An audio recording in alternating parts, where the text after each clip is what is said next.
The wind howled across the ridge like a living thing, carrying dust and the promise of violence.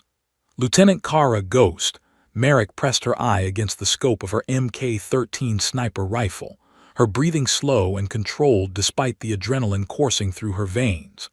Below, in the valley shadows of Afghanistan's Panjshir region, 12 shadows moved with practiced precision toward the compound walls. SEAL Team 7, her brothers, her responsibility. Ghost Sitrep, Commander Marcus Webb's voice crackled through her earpiece, calm as always. Overwatch position secure. I have eyes on all sectors. Count 12 tangos inside the compound, 3 roving patrols on the perimeter. Your approach is clean. Kara's voice was barely a whisper, though no one could hear her from 800 meters away. Copy that. Hendricks, how's our guardian angel looking? Petty Officer Jake Hendricks lay beside her, managing the spotting scope and monitoring her vitals through the integrated combat system. Ghost is 5x5, Commander. Heart rate 62, all systems green.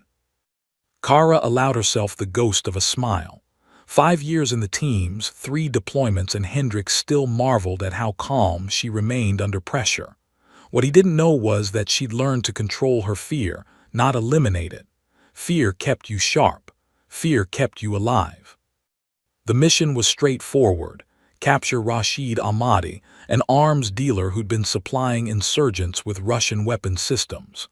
Intel suggested he was meeting a contact tonight, someone important enough to bring him out of hiding.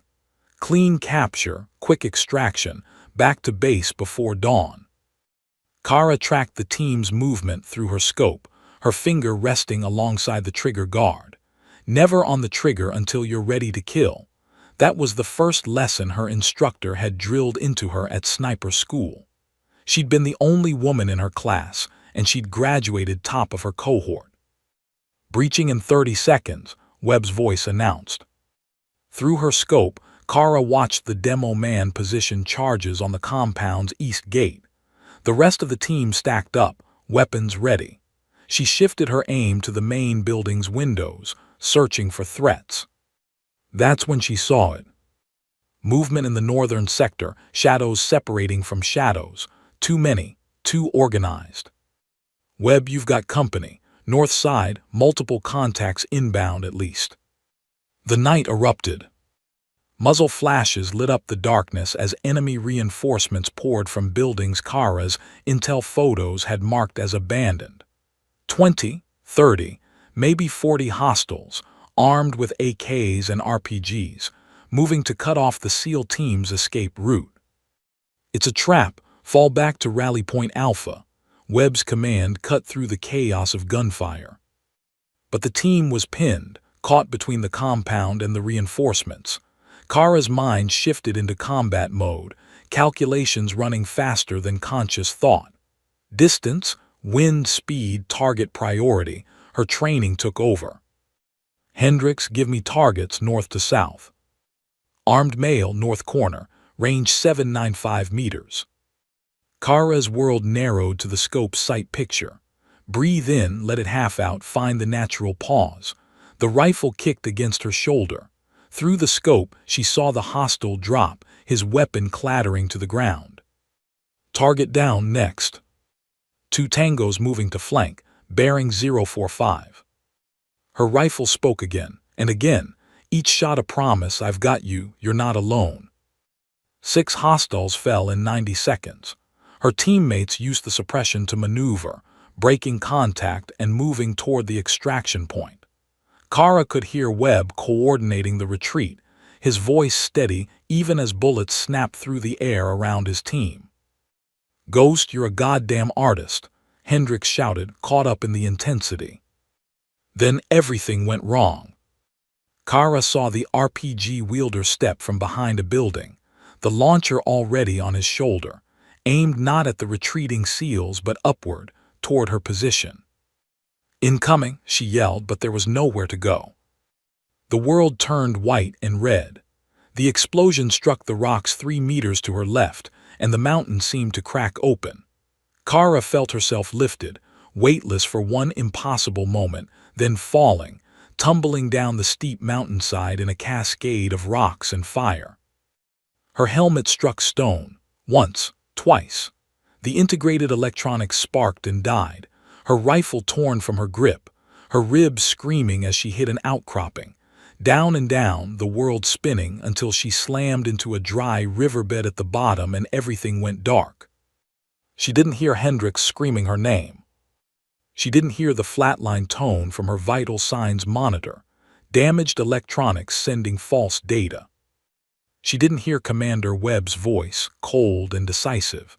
Vitals are flatline, she's gone. We've got wounded and the LZ is collapsing. We move now or we all die here.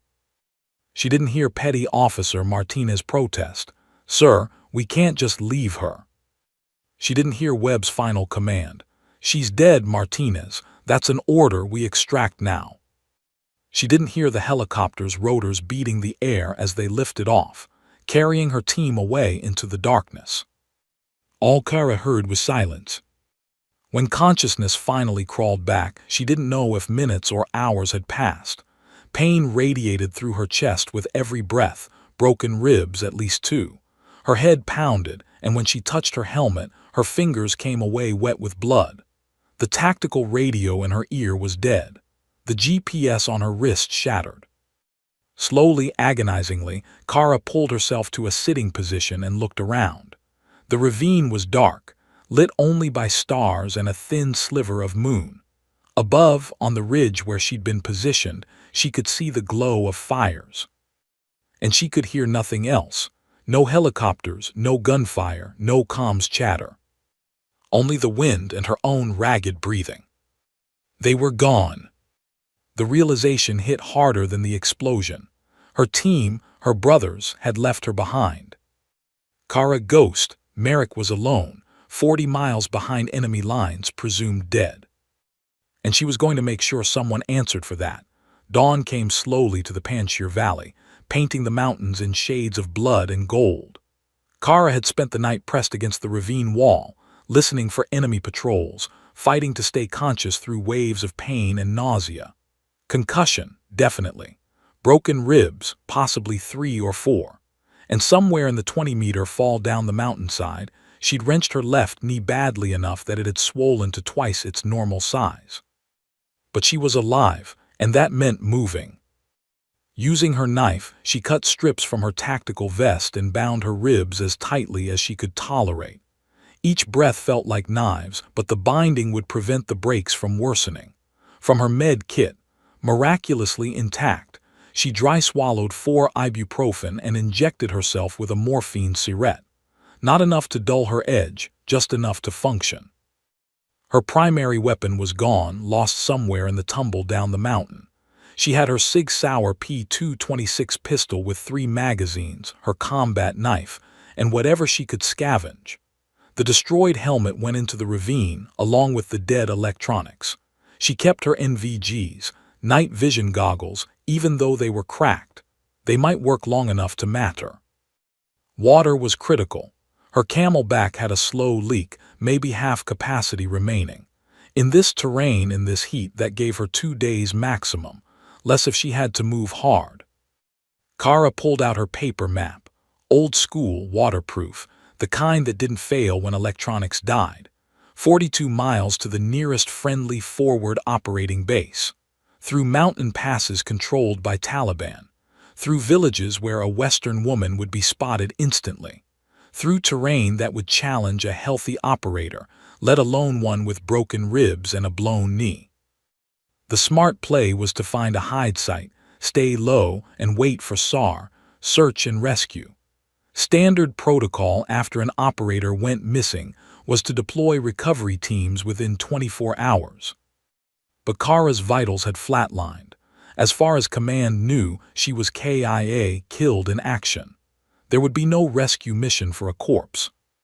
The anger that realization sparked was almost enough to warm her in the pre-dawn chill. They'd left her. Her team, her brothers, had abandoned her without even checking for a body. Protocol demanded body recovery when possible. What the hell had happened up there? She pushed the thought away. Anger was useful, but only if controlled. Right now she needed to survive. Questions could come later.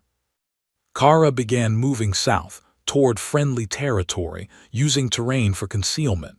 Every step with her injured knee sent lightning bolts of pain up her leg. She fashioned a walking stick from a sturdy branch, taking pressure off the joint. Progress was agonizingly slow, maybe 1 mile per hour over rocky ground. By mid-morning she heard engines. Kara dropped into cover behind a cluster of boulders, controlling her breathing despite the pain it caused. Through a gap in the rocks, she watched a convoy approach on the valley road below. 3 Toyota Hilux trucks, the insurgent vehicle of choice, with armed men in the beds. But the middle vehicle was different. An armored Land Cruiser, windows tinted, too expensive for local Taliban. The kind of vehicle that carried someone important. Her operator's instincts kicked in.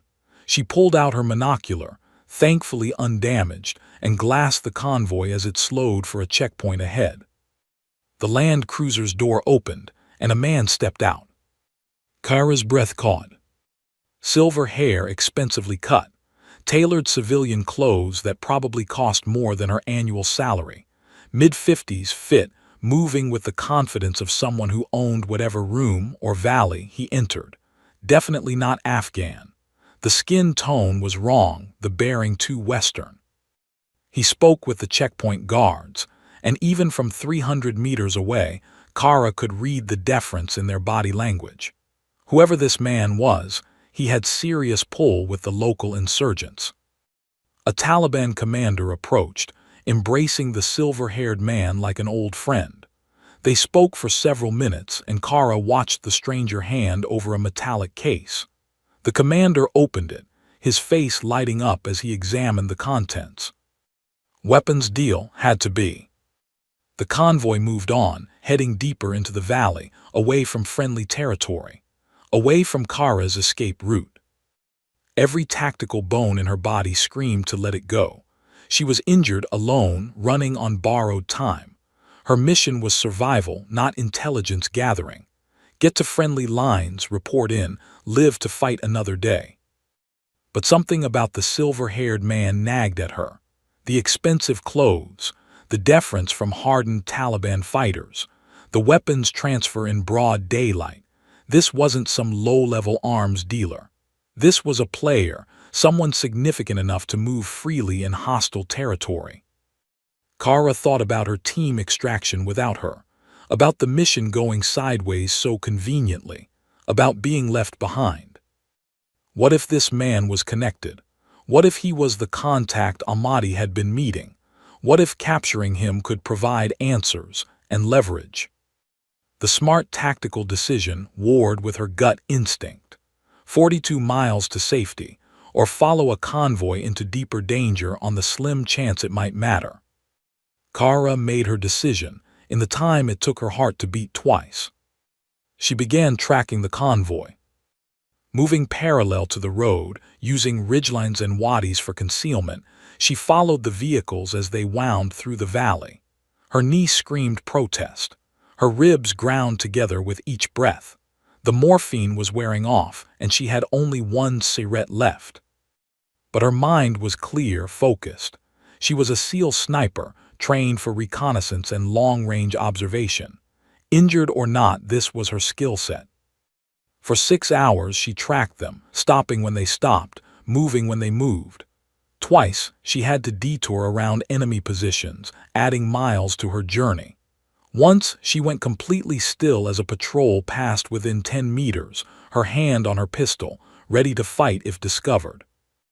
As the sun began its descent toward the western peaks, the convoy turned off the main road onto a smaller track, climbing toward a compound built into the mountainside. High walls, guard towers, serious security. Kara found an observation point 400 meters away, a small cave that offered concealment and a clear view of the compound. She settled in, drinking precious water, and watched through her monocular as the silver-haired man emerged from the Land Cruiser. He was met by more armed guards and escorted inside the main building, a 2-story structure that looked more fortress than home. As darkness fell, Kara counted personnel, mapped patrol routes, identified weak points in the perimeter, old habits from target reconnaissance. She didn't have a plan yet, didn't even know who this man was. But she knew opportunity when she saw it. And after 3 days of being hunted, of running, of being left behind like garbage, it felt good to be the hunter again. Kara Ghost, Merrick smiled through cracked lips. The game had changed, and she was still playing. For 48 hours, Kara watched the compound like a predator studying prey. She moved only when necessary, rationing her remaining water down to careful sips, ignoring the hunger gnawing at her stomach. The broken ribs had settled into a constant, manageable agony. Her knee remained swollen, but the joint still functioned. She'd survive. Through her cracked NVGs and monocular, she documented everything. Guard rotations changed every 6 hours. 12 men on duty at any given time, but only 3 patrolled the exterior perimeter. The others remained at fixed posts or inside the main building. Sloppy discipline. They felt safe this deep in controlled territory. The silver-haired man maintained a routine. Each morning at 600 he emerged for a walk around the compound's interior courtyard. Each evening at 2100, lights in the second-floor corner room went dark. His room. Alone. On the second night, Kara's patience paid off. A supply truck arrived, and she watched the guards unload crates of weapons, Russian-made, brand new. AK-12s, RPG-29s, even what looked like 9M133 Cornet anti-tank missiles. Hardware that shouldn't be anywhere near Afghanistan. And she saw paperwork change hands, bearing official-looking seals. Cyrillic text she couldn't read from this distance, but the implication was clear. This wasn't just an arms dealer, this was state-sponsored. Using her knife, Kara scratched notes into the dirt, memorizing details. When she finally made it back, if she made it back, this intelligence could be invaluable. But intelligence gathering wasn't enough anymore. Not after being abandoned, not after 3 days of hell. Kara needed leverage. She needed a prize so valuable that command would have to listen, have to explain why they'd left her behind. And she needed answers about why the mission had gone wrong. The insane idea had been growing in her mind for 2 days. Now, as she watched the compound through the third nightfall, it crystallized into a plan. She was going to capture the silver-haired man, solo, injured, with nothing but her sidearm and blade. Every tactical instructor she'd ever had would call it suicide. Commander Webb would court-martial her for even suggesting it, if he hadn't already left her for dead. Kara smiled grimly. Webb's opinion no longer mattered. At 2200 hours, she made her move. The perimeter patrol followed a predictable pattern, northeast corner at the top of each hour, then a slow walk along the eastern wall, southern wall, western wall, back to start. 18 minutes total. The guard was always the same man, a tall Afghan who smoked constantly, his cigarette ember giving away his position. Kara descended from her hide site, each step carefully placed despite the darkness and her injured knee. She'd cached her remaining gear, empty camelback, med kit, anything that might make noise. She carried only her pistol, suppressor attached, and her Kabar knife. The guard rounded the corner right on schedule, cigarette glowing. He never saw Kara emerge from the shadows behind him. Her hand clamped over his mouth as the knife found his kidney, angling upward. He convulsed once, then went limp. She lowered him silently to the ground. 1 down, 11 to go. But Kara wasn't planning to fight 11 men. She was planning to avoid them. Using the dead guard's keys, she entered through the eastern gate, the one with the broken security light that nobody had bothered to fix. Inside the compound walls, she pressed against the shadows, moving during the brief gaps between interior guard patrols. Her training at the Naval Special Warfare Development Group, DEVGRU, the Tier 1 unit that most people called SEAL Team 6, had included extensive close-quarters combat and infiltration. She'd never expected to use those skills solo, injured, and improvising with zero backup. The main building's rear entrance was locked but not guarded, another security failure born of overconfidence. Kara used the dead guard's keys again. The third one worked. Inside, the building was quiet. Most guards stayed in the ground-floor common room, their voices carrying through the halls. Kara moved like smoke, ascending the stairs in her tactical boots, each step placed with excruciating care. Second floor, 3 doors. The corner room's light was off. Kara paused outside, listening, steady breathing. One occupant. She tested the door handle, unlocked. These people really did feel untouchable. She pushed the door open in one smooth motion, pistol up, scanning the room through her NVGs. The silver-haired man lay in bed, asleep. Alone. No guards inside the room. Kara crossed to him in 3 strides. Her hand covered his mouth as his eyes snapped open, wide with shock. The pistol's barrel pressed against his temple. "English?" she whispered. He nodded, terror and calculation warring in his eyes. "One sound you die, understand?" Another nod. Kara had spotted a medical kit on the dresser during her scan. She grabbed it one-handed, finding what she needed, chloroform and gauze, old school but effective. She soaked the gauze, removed her hand from his mouth just long enough to clamp the cloth over his face. He struggled, but she was a trained operator and he was a soft bureaucrat. 15 seconds later, his eyes rolled back. Moving fast now, Kara used zip ties from her pocket to bind his wrists and ankles. She gagged him with strips torn from the bedsheet, then threw his expensive suit jacket over his shoulders. The hard part was just beginning. Dragging a 170-pound unconscious man with broken ribs and a bad knee tested every ounce of Kara's will. She got him to the stairs, then half carried, half slid him down, wincing at each unavoidable thump. Voices from the common room went quiet. "Check that," someone ordered in Pashto. Kara abandoned stealth. She hauled her prisoner toward the rear door, moving as fast as her injuries allowed. Behind her, she heard boots pounding. "Intruder, the colonel." She hit the rear exit, dragging the silver-haired man into the night. Shouts erupted behind her. Spotlights blazed to life. Kara drew her pistol and fired 3 suppressed rounds back through the doorway, forcing the guards to take cover. Then she was moving, every step agony, hauling her prize toward the perimeter wall. Bullets cracked past her head. She returned fire, dropping one guard, forcing others into cover. At the eastern gate, she practically threw the unconscious man over her shoulder in a fireman's carry and ran. Her knee nearly buckled. Her ribs felt like they were tearing through her lungs, but she ran. Behind her, the compound erupted like a kicked anthill. Engines started. Men shouted. Searchlights swept the darkness. Kara hit the ridgeline and kept moving, disappearing into the mountains with her prisoner, leaving chaos in her wake. She'd done it. Against all odds, injured and alone, she'd captured a high-value target from a fortified compound. Now came the truly hard part, staying alive long enough to deliver him.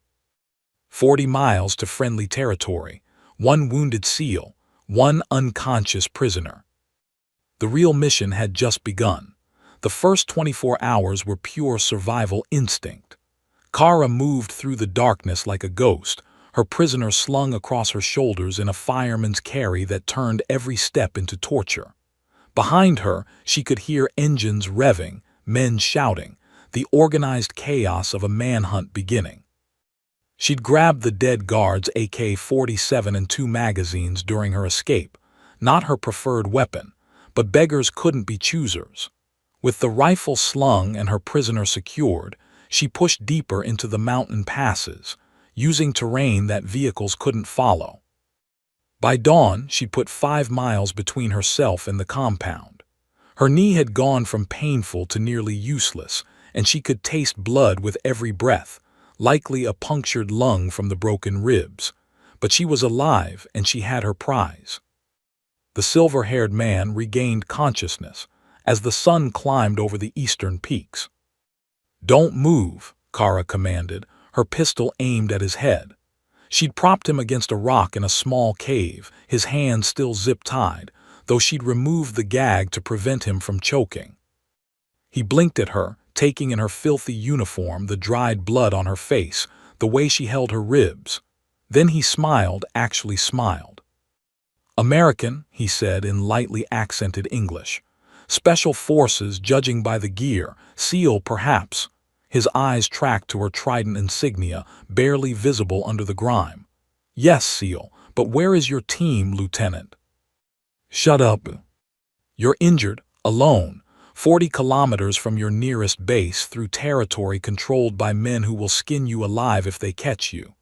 He leaned back, remarkably calm for a prisoner. "Yet you captured me single-handedly from a fortified position. Impressive. Suicidal, but impressive." Kara drank from a water bottle she'd taken from the compound, rationing it carefully. "Who are you?" "Colonel Dmitry Volkov, GRU." He said it matter-of-factly, as if introducing himself at a cocktail party. "And you've just created an international incident, my dear. I'm here under diplomatic protection, facilitating legitimate security cooperation between the Russian Federation and the local government." "You're selling weapons to terrorists." "Semantics. One man's terrorist is another man's freedom fighter." Volkov studied her with unsettling intensity.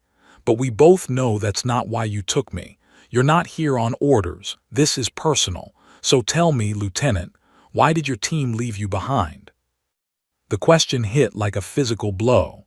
Kara's finger tightened on the trigger, but she forced herself to breathe, to think. "You don't know anything about my team." "Don't I?" Volkov's smile widened. "I know your mission 3 nights ago was compromised before you even left your base. I know the enemy was positioned perfectly to ambush your extraction. I know you fell from that ridge and your team declared you dead without recovering your body." He paused. "Rather convenient, wouldn't you say?" "How do you know about the mission?" "Because someone told me, Lieutenant, someone on your side, someone who wanted that arms dealer captured, and you eliminated." Kara's world tilted. "You're lying." "Am I? Think about it. Why was the enemy waiting in those exact positions? Why did your vital signs flatline when you were merely unconscious? Why did your commander order immediate extraction without body recovery?" Volkov leaned forward despite his restraints. "You were betrayed, my dear. They wanted you dead." "I said shut up." Kara grabbed him by the collar, pain shooting through her ribs. But Volkov's words had found their mark, burrowing into the doubts she'd been suppressing for days. The mission had gone wrong too perfectly. The enemy positioned too well. Webb's cold decision to leave without her body, it violated every protocol, every brotherhood the team stood for. Unless it wasn't a mistake. Unless it was the plan. Kara shoved Volkov back against the rock and turned away, her mind racing. If he was telling the truth, if someone had betrayed the team, then everything she'd believed about that night was a lie. "Who?" she demanded, not looking at him. "Who's the traitor?" "Ah, now we're negotiating. Good." Volkov shifted, making himself more comfortable. "I'll tell you everything I know about your leak. In exchange, you let me go once we reach your base. I claim you captured me. You get your medal, everyone wins." "Not happening." "Then we both die in these mountains. Your choice, Lieutenant." They moved on after an hour of rest, Kara forcing the pace despite her injuries.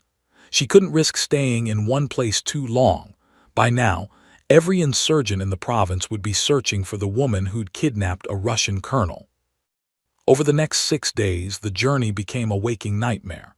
They traveled only at night and during storms, hiding in caves and wadis during the day. Kara's water ran out on day 3. Her knee swelled to grotesque proportions. Infection set in around her ribs, bringing fever and delirium. And through it all, Volkov talked.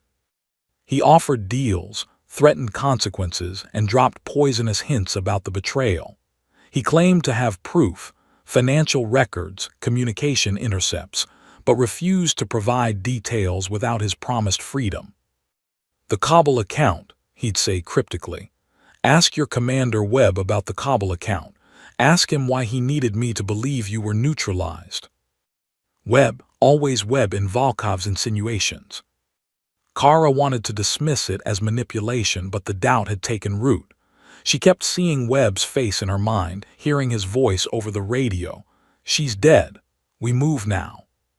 So cold, so certain, so final. On day 4, they nearly walked into a Taliban patrol.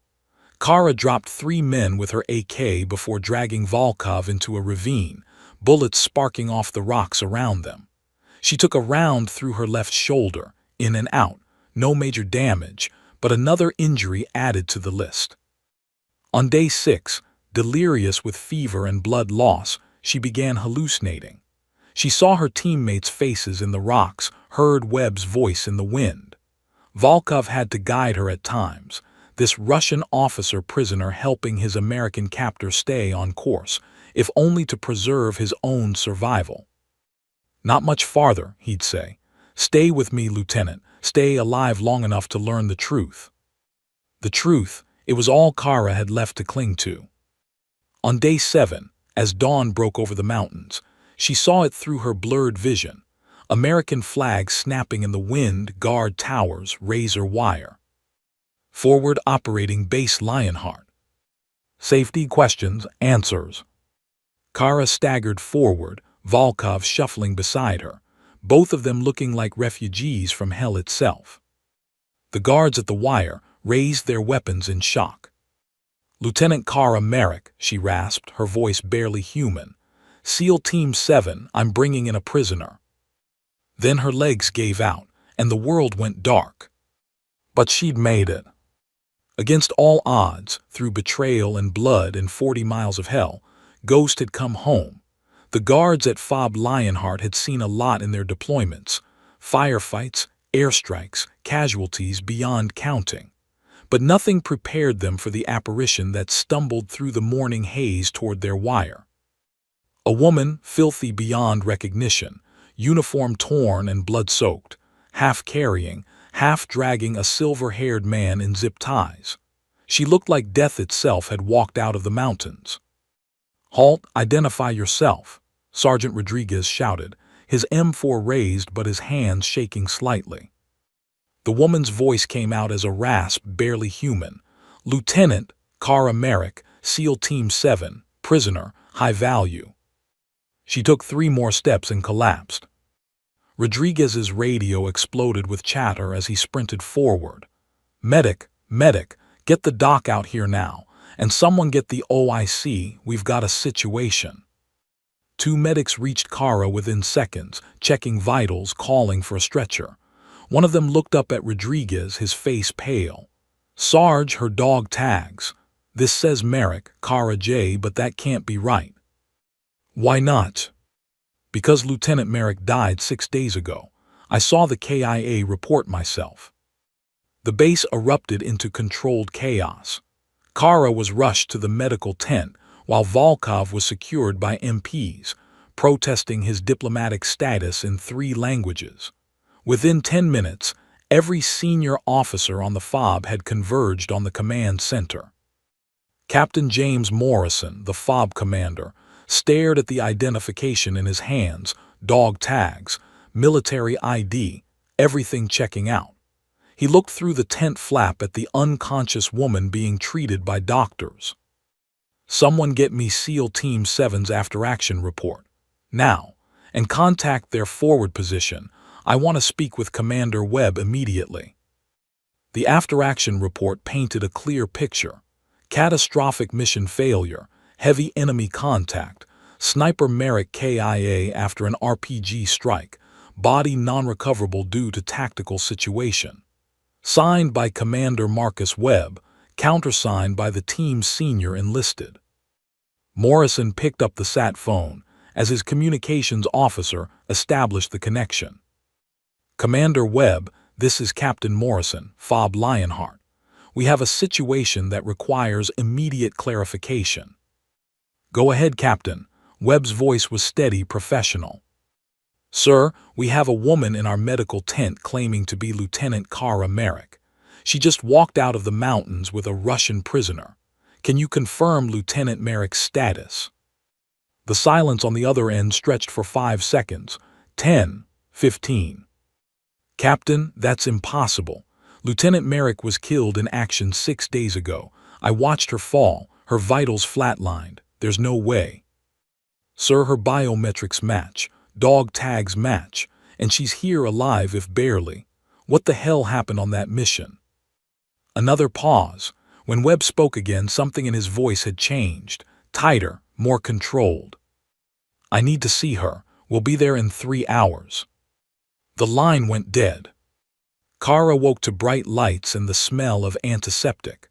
Her body felt distant, wrapped in the cotton-wool fog of heavy painkillers. An IV dripped into her arm. Bandages covered her shoulder, her ribs were wrapped, and her knee was immobilized. Welcome back, Lieutenant. A doctor, Major Sarah Chen, according to her name tape, sat beside the bed. You've had quite a journey. 3 broken ribs, 1 fractured, punctured lung, grade 2 MCL tear in your left knee, gunshot wound to the shoulder, severe dehydration, infection, and the worst case of exposure I've seen in 5 years. You should be dead. The prisoner, Kara's voice was rough. Secured and being interrogated by intelligence. He's fine, relatively speaking. Better than you anyway. Chen leaned forward. Lieutenant, I need to ask, do you know you were declared KIA 6 days ago? The words took a moment to process through the drug haze. What? Killed in action. Your team reported you dead. There was a memorial service. Your family was notified. Chen's expression was sympathetic but confused. What happened out there? Before Kara could answer, the tent flap opened and Captain Morrison entered, followed by an NCIS agent and an intelligence officer. Lieutenant Merrick, I'm Captain Morrison. I'm very glad you're alive, but I have a lot of questions, starting with how you survived and why your team reported you KIA. Over the next hour, Kara recounted everything. The mission, the explosion, waking up alone, tracking Volkov, the capture, the 7-day march. The officers listened in stunned silence, taking notes, occasionally exchanging glances. Lieutenant, this is Special Agent Torres, NCIS. I need you to think very carefully. Is there any reason your team would have left you behind intentionally? Kara's mouth went dry. Volkov's words echoed in her mind. You were betrayed. I don't know. I need to see the after-action report. I need to understand what they thought happened. Torres produced a tablet, pulling up the document. Kara read through it, her heart rate increasing with each line.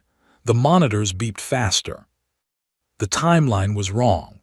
Webb reported her vitals flatlined at 2:47 hours, but the explosion happened at 2:51. She remembered checking her watch just before taking the shot. 4 minutes off. The position was wrong. They reported her falling on the northeast face, but she'd been on the northwest ridge. And the vital signs data from her spotter, Petty Officer Hendricks, it showed a clean flatline. No irregular heartbeat from impact, no gradual decline, just instant death. Except she hadn't died. She'd been unconscious, injured, but alive. This is wrong, she said, her voice shaking. The timeline, the position, the vitals, it's all wrong. Either my spotter's equipment malfunctioned catastrophically, or... She couldn't finish the sentence, couldn't voice the terrible suspicion taking shape. Or someone falsified the data, Torres finished for her. Lieutenant, we're opening a formal investigation, but I need to know, do you trust your team? Before Kara could answer, commotion erupted outside the tent. Raised voices, boot steps approaching. Commander Marcus Webb pushed through the tent flap, his face a mask of shock and something else, something that made Kara's instincts scream. Kara, my God, how? He moved toward her bed, but Torres stepped between them. Commander Webb, I'm Special Agent Tours, NCIS. We need to talk about the mission 6 days ago. There are discrepancies in your after-action report. Webb's expression hardened, his eyes flicking to Kara. For just a moment, she saw something in his gaze that chilled her blood. Not relief, not joy that she was alive. Fear. Of course, Agent Tours, I'll cooperate fully. I'm just shocked. We all thought she was dead. The equipment must have malfunctioned. These things happen in combat. That's one theory, Tours said coolly. We'll be exploring others, starting with why you didn't attempt body recovery. The tactical situation was deteriorating. I had wounded men and a collapsing LZ. I made a command decision to save the living. Webb's voice was firm, but his hands were clenched. I did what I had to do. Kara stared at her former commander, the man she'd trusted with her life for 2 years, and she saw a stranger. Get out, she said quietly. Kara, I know you're upset, but... Get out, the shout tore at her damaged ribs, but she didn't care. You left me, you didn't even try. Webb's facade cracked for just a second, and what showed underneath made Kara's blood run cold. Then it was gone, replaced by professional concern. We'll talk when you've recovered, Lieutenant. I'm glad you're alive, truly. He left, and Kara sagged back against the pillows, trembling. Tours watched him go, then turned to Kara.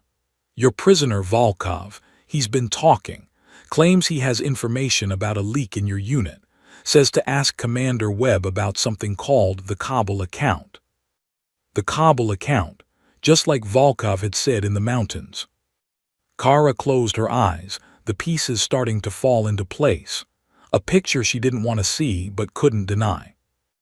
Agent Tours, she said quietly, I think you need to check Commander Webb's finances, all of them, because I don't think the equipment malfunctioned. What do you think happened? Kara opened her eyes, meeting the agent's gaze. I think someone tried to kill me, and I think I know who. Interrogation room was cold, sterile, and uncomfortable by design. Colonel Dmitry Volkov sat at the metal table, hands cuffed, looking far too relaxed for a prisoner facing espionage charges. Across from him sat Special Agent Tours, a CIA officer named Patterson, and Captain Morrison. Through the one-way mirror, Kara watched from a wheelchair, her ribs still too damaged to stand for long. Colonel Volkov, Tours began, you've waived your right to diplomatic protection in exchange for cooperation. So let's hear it. What do you know about a leak in SEAL Team 7? Volkov smiled like a man holding all the cards. I know that for the past 8 months, someone has been feeding me information about American special operations in this region. Mission timings, target locations, unit compositions, very valuable intelligence. And in exchange, money, quite a lot of it actually, routed through shell companies in Kabul, Dubai, and the Cayman Islands, untraceable to anyone without the right access codes. He paused. I have those codes. Patterson leaned forward. Names, we need names. Of course, but first I want guarantees. Full immunity, relocation to the United States, witness protection. I'm handing you a traitor on a silver platter. I expect appropriate compensation. Tours and Patterson exchanged glances. This was above their pay grade. They called for a recess. In the observation room, Kara's hands gripped the wheelchair's armrests hard enough to hurt. He's telling the truth, she said to Major Chen, who'd insisted on staying with her patient. That's why the mission was compromised. Webb sold us out. You don't know it was Webb. The Kabul account. Volkov mentioned it in the mountains, and he mentioned it again just now. Webb is the only one who'd have access to all that operational intel. It has to be him. 2 hours later, after a flurry of secure communications with Washington, the interrogation resumed. Volkov had his immunity deal.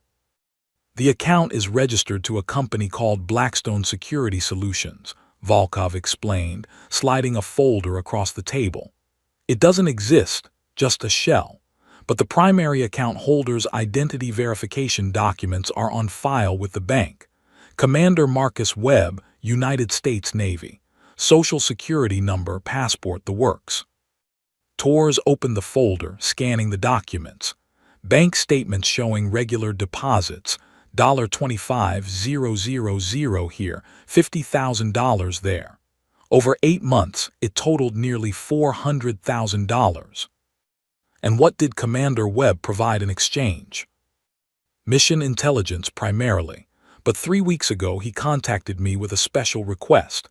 He needed a specific operation compromised, the raid on Rashid Ahmadi's compound. He provided exact timings, approach routes, team composition, and he had one additional requirement. Volkov's eyes flicked to the mirror as if he knew Kara was watching. He needed his sniper eliminated, Lieutenant Kara Merrick. He claimed she'd seen something during a previous operation, him meeting with one of my associates. He couldn't risk her remembering and reporting it. The room went silent. "So you positioned your forces accordingly," Torres said, his voice tight. "I did better than that. Commander Webb provided me with Lieutenant Merrick's exact overwatch position. I had one of my best RPG operators target her specifically. The attack on the compound was secondary. The primary objective was her elimination." Kara felt the world tilt. Webb hadn't just left her behind.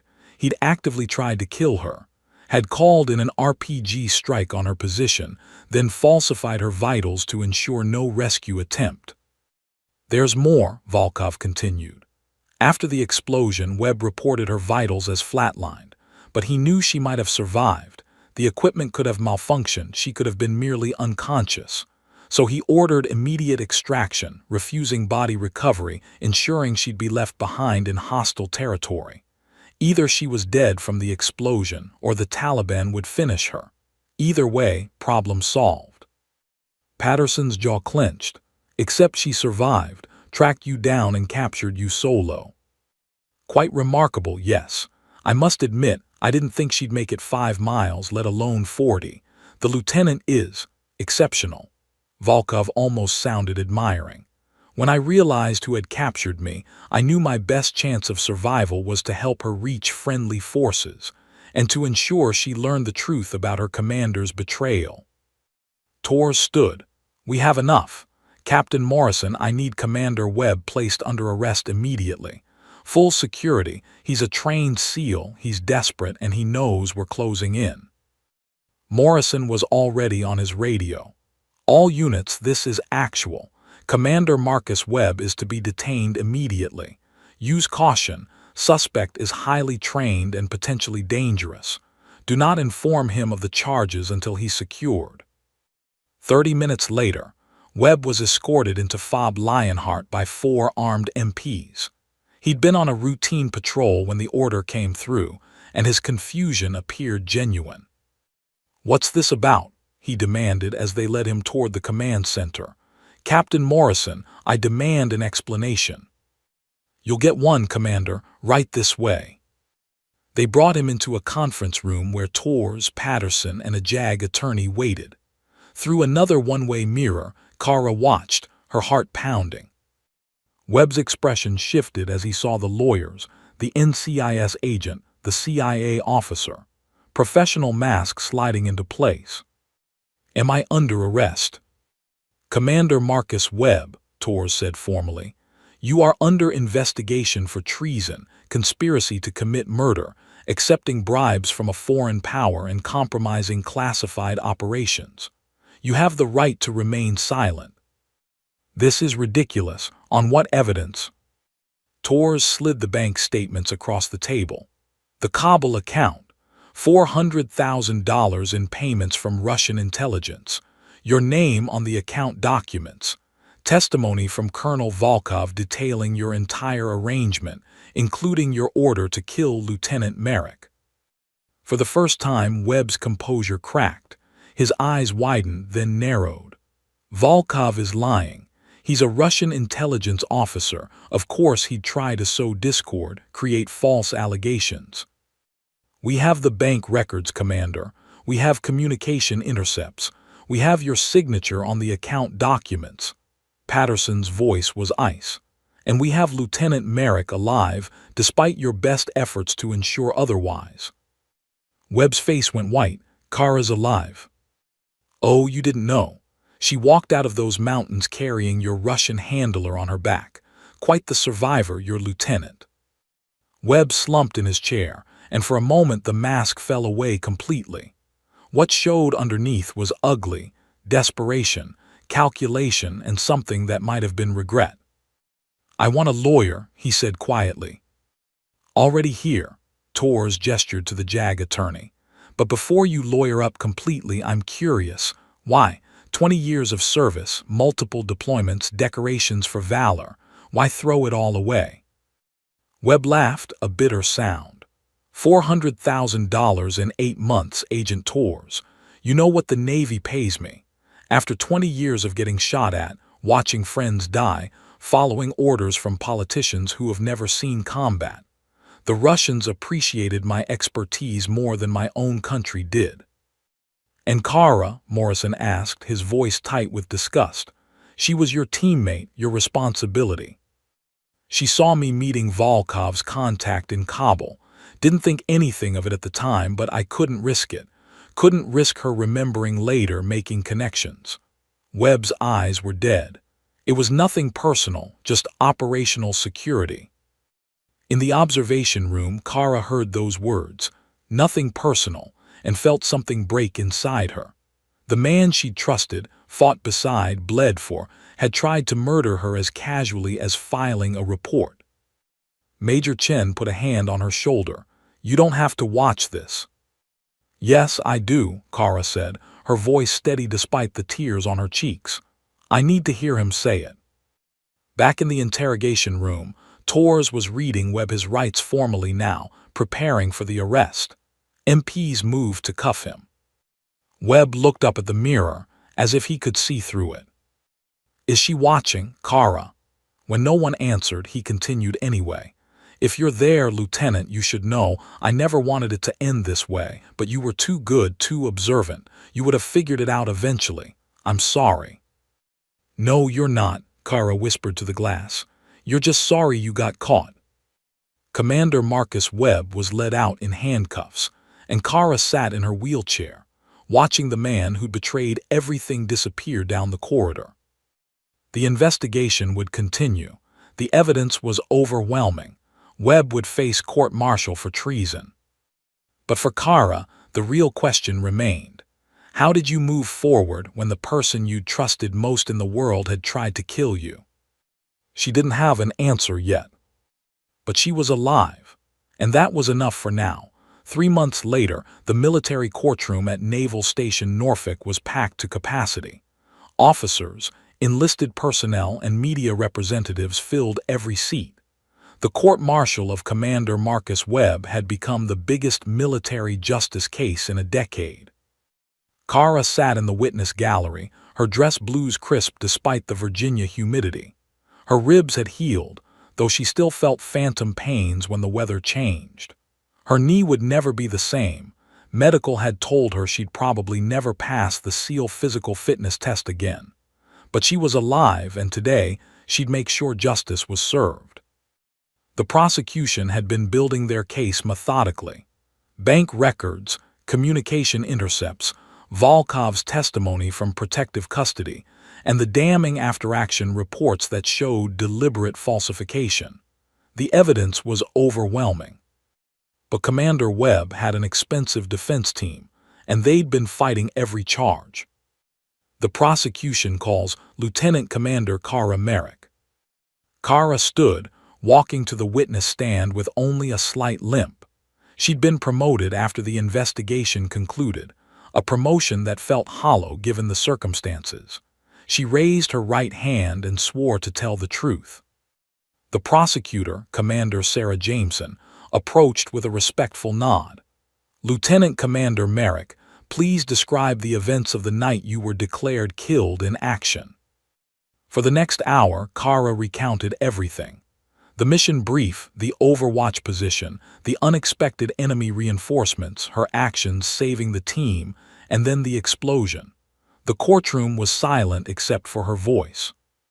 After the blast, I regained consciousness at the bottom of the ravine. My equipment was destroyed, my radio dead. I was injured and alone. She paused, her eyes finding Webb's across the room. He stared back, expressionless. I tried to understand why my team had left me, why there was no rescue attempt. It wasn't until later that I learned my vitals had supposedly flatlined. And did they flatline? No, ma'am. I was unconscious and injured but alive.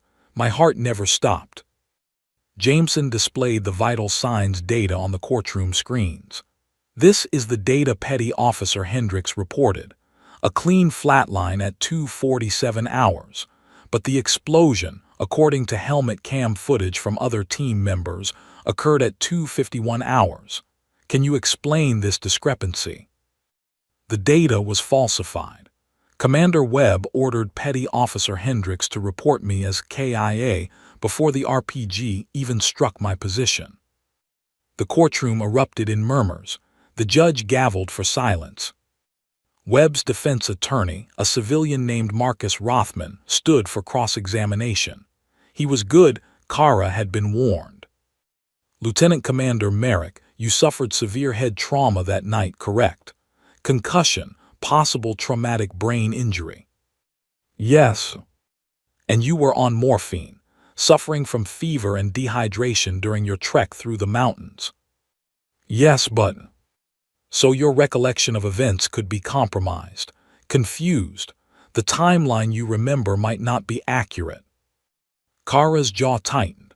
My memory of the timeline is corroborated by the other team members' helmet cam footage, which shows the explosion 4 minutes after Hendricks reported my death. The timeline is accurate. Rothman switched tactics. Commander Webb is a decorated officer with 20 years of exemplary service. Multiple Bronze Stars, a Silver Star. He saved lives, led men into combat. And you're asking this court to believe he suddenly became a traitor and attempted to murder one of his own operators. I'm not asking them to believe anything. I'm presenting the evidence. Commander Webb sold operational intelligence to Russian agents for $400,000. When I became a liability, he tried to eliminate me. Those are the facts. Or, Rothman said smoothly, you survived a traumatic combat incident, suffered psychological trauma from being left behind, and are now constructing a narrative that explains why you feel abandoned. Isn't it possible the equipment simply malfunctioned? That Commander Webb made a difficult tactical decision under extreme pressure. Before Kara could respond, the prosecution called their next witness. Petty Officer Jake Hendricks took the stand, looking like he'd aged 10 years and 3 months. His hands shook as he was sworn in. Petty Officer Hendricks, Jameson began gently, you were Lieutenant Merrick's spotter on the night in question. Tell us what happened. Hendricks's voice cracked. Commander Webb. He ordered me to report Ghost, Lieutenant Merrick, as KIA, before the explosion. He said the mission was compromised, that we needed a clean exit, and that reporting a death would complicate the extraction. Did you question this order? No, ma'am. He was my commander. I trusted him. Tears streamed down Hendricks's face. I falsified the vital signs data on his order. I reported her dead when I knew she might still be alive. I helped kill her. But she survived. No thanks to me, Hendricks whispered. I followed orders and I nearly murdered my teammate. I'll never forgive myself. The prosecution's case was devastating. They presented evidence of Webb's meetings with Russian contacts, phone records showing encrypted communications. Financial experts testified about the shell companies and money transfers. Intelligence analysts explained how Webb's leaked information had resulted in failed operations and American casualties. Then came the members of SEAL Team 7. One by one, they took the stand. Men who'd served under Webb trusted him, considered him a brother. Their testimony was painful to watch, the shattering of faith, the realization that their leader had betrayed everything they stood for.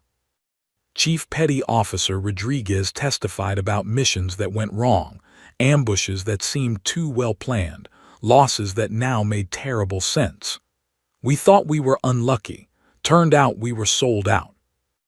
Lieutenant Martinez, the team's assistant officer in charge, described the night of the extraction. I questioned the order to leave without recovering Ghost's body.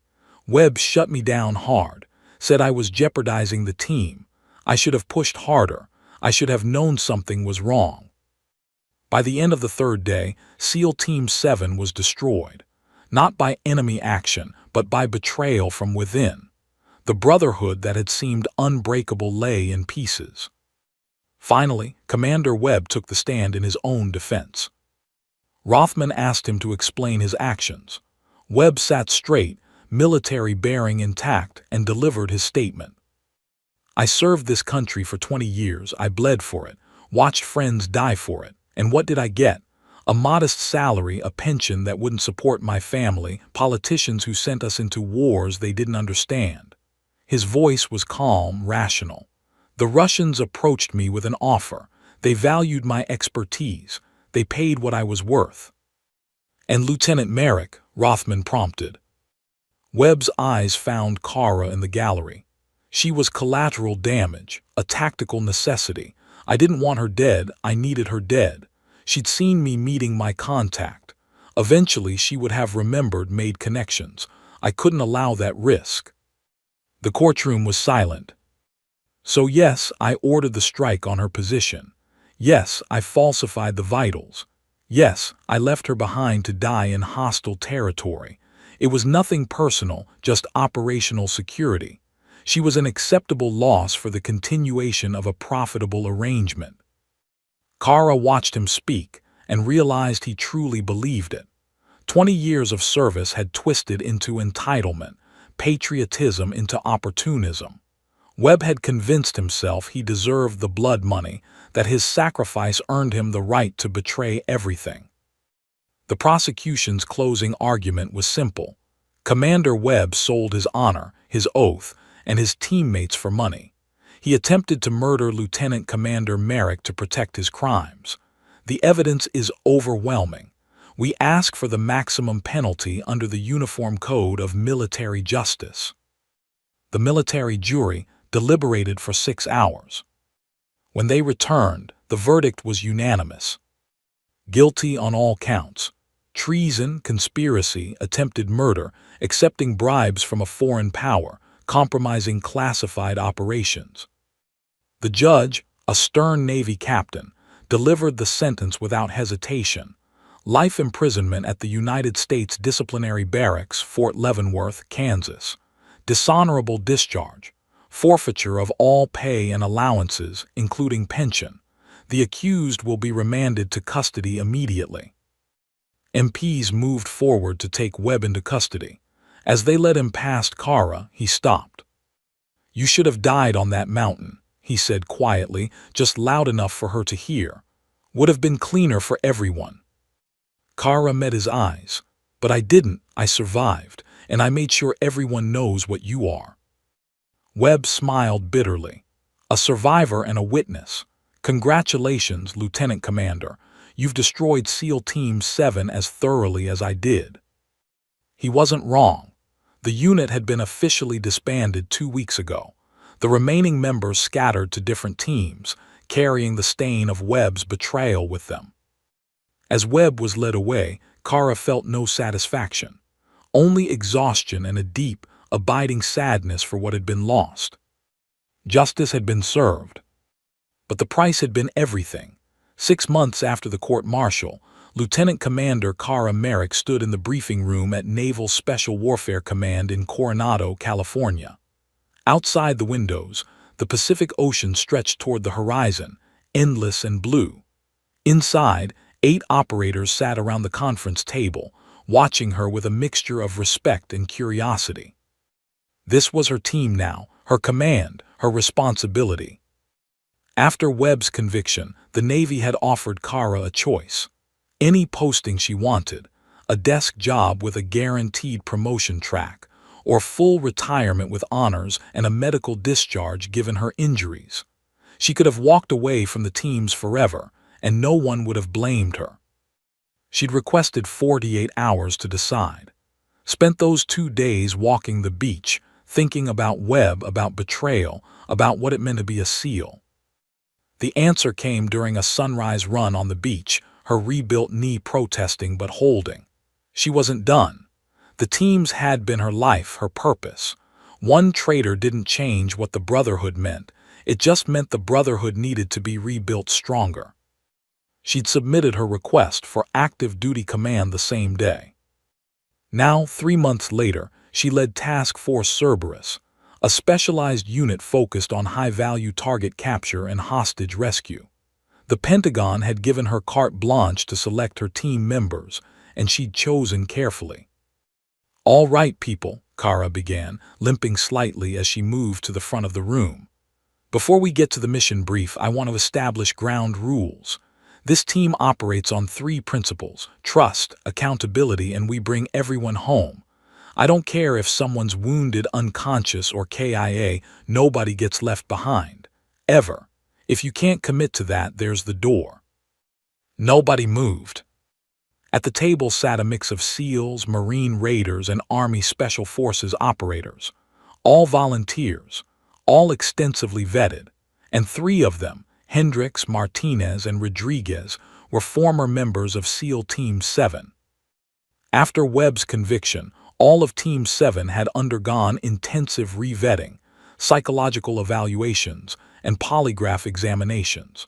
Most had been cleared and reassigned to other units, but Hendricks, Martinez, and Rodriguez had specifically requested assignment to Kara's command. Hendricks especially. The young petty officer had been destroyed by guilt, had submitted his resignation twice. Kara had rejected it both times. "I need operators I can trust," she told him during their first meeting after the trial. "People who understand what betrayal costs, people who will never let it happen again. You made a mistake following an illegal order. Now you get to spend the rest of your career making it right." He'd reported for duty 3 weeks later, determined to prove worthy of her faith. Now Hendricks sat at the briefing table, looking at Kara with something like reverence. She'd saved his career, given him purpose again. He'd follow her through hell itself. "Our first mission," Kara continued, pulling up satellite imagery on the screen, "is a hostage rescue in Yemen. American aid worker kidnapped by AQAP 3 weeks ago. Intelligence indicates she's being held in this compound outside Sana'a. It's a hard target, reinforced structures, estimated 20 hostiles, limited approach routes." The team leaned forward, studying the images. "We insert via halo jump at 200 hours, 3 days from now. 2 fire teams, Alpha and Bravo. I'll be running Overwatch with Hendricks as my spotter." She met his eyes. "Just like old times, except this time we both come home." Hendricks nodded, his throat tight with emotion. "Yes, ma'am." Lieutenant Martinez, promoted after his testimony against Webb, raised his hand. "Ma'am, what's our rules of engagement?" "Protect the hostage at all costs. Minimize civilian casualties, but if anyone threatens this team, you put them down hard and fast. We're not taking chances." Kara's voice hardened. "And if the situation goes sideways, we adapt and overcome, but we all extract together. Clear?" A chorus of "yes, ma'am" echoed through the room. They spent the next 3 hours planning the operation in meticulous detail. Approach routes, contingency plans, communication protocols. Kara drove them hard, demanding excellence, accepting nothing less than perfection. When the briefing ended, Chief Rodriguez approached her privately. "Ma'am, can I speak freely?" "Always, Chief." "The team, they're calling you Ghost again, but it's different now. Before it was because you were quiet, invisible on operations. Now," he paused, "now it's because you came back from the dead, because you survived what should have killed you and walked out of hell carrying a Russian colonel on your back. You're a goddamn legend." Kara felt uncomfortable with the hero worship. "I'm just an operator, Chief, same as you." "No, ma'am, with respect, you're not. What you did surviving alone, tracking Volkov, making that 40-mile march with broken ribs and a blown knee, that's beyond operator. That's mythical. And this team, we'd follow you anywhere, because we know you'll never leave us behind. After Rodriguez left, Kara stood alone in the briefing room, looking at the mission photos. She thought about Webb, rotting in Leavenworth, his legacy destroyed. She thought about SEAL Team 7, disbanded and scattered. She thought about the long walk through those Afghan mountains, bleeding and alone. And she thought about the silver-haired Russian colonel who'd helped her survive, even as he manipulated her. Volkov was in witness protection now, somewhere in Middle America, living under a false name. Before his relocation, he'd sent her something through official channels. Kara reached into her pocket and pulled out the small commendation badge, Russian military, awarded for valor, Volkov's personal decoration from his service in Chechnya. His note had been simple: "For the only American operator who earned my respect. You survived because you refused to quit. Never lose that. DV." She'd had it mounted on a chain and wore it under her uniform, against her heart. A reminder that enemies could be more honest than brothers. That survival required adaptation. That trust, once broken, had to be rebuilt piece by careful piece. The door opened and Hendricks appeared. "Ma'am, the helicopter's ready for the pre-mission recon flight." Kara pocketed the badge and grabbed her gear. "Let's move." 20 minutes later, she sat in the open door of a MH-60 Black Hawk, wind whipping through her hair as the California coastline fell away behind them. Her new team sat around her, warriors who'd chosen to follow her, who believed in what she was building. "First mission jitters, ma'am," Martinez shouted over the rotor noise. Kara smiled. "Every mission, Lieutenant, keeps you sharp." "What did you tell them at Bud S?" Rodriguez asked. "The instructor candidates who asked about you." She'd been invited to speak at basic underwater demolition SEAL training 2 weeks ago. The young candidates had heard the stories, wanted to know if they were true. "I told them the truth. The teams will test you beyond anything you can imagine. You'll bleed, you'll suffer, you'll question everything. And sometimes the greatest threats won't come from the enemy. They'll come from failure of character in people you trusted. But if you refuse to quit, if you hold to your principles when everything else falls apart, you can survive anything." The helicopter banked toward the setting sun, and Kara looked at her team. Her new brotherhood, forged not in the blind trust of before, but in the hard-won knowledge that trust must be earned, maintained, and never taken for granted. They had a mission in 3 days, a hostage to save. And after that, there would be more missions, more operations, more opportunities to prove that SEAL Team Cerberus was different. They brought everyone home, no exceptions, no excuses. That was the new legend being built. Not Ghost the invisible sniper, but Ghost the operator who'd walked out of hell when everyone else had given her up for dead. Who'd carried her enemy on her back for 40 miles rather than quit. Who'd exposed a traitor and rebuilt what betrayal had destroyed. The teams had a new story now, and Kara Merrick intended to make sure it was one worth telling. The helicopter flew on toward the horizon, carrying warriors into the fading light, ready for whatever came next. Because some legends don't die. They come back stronger. The end.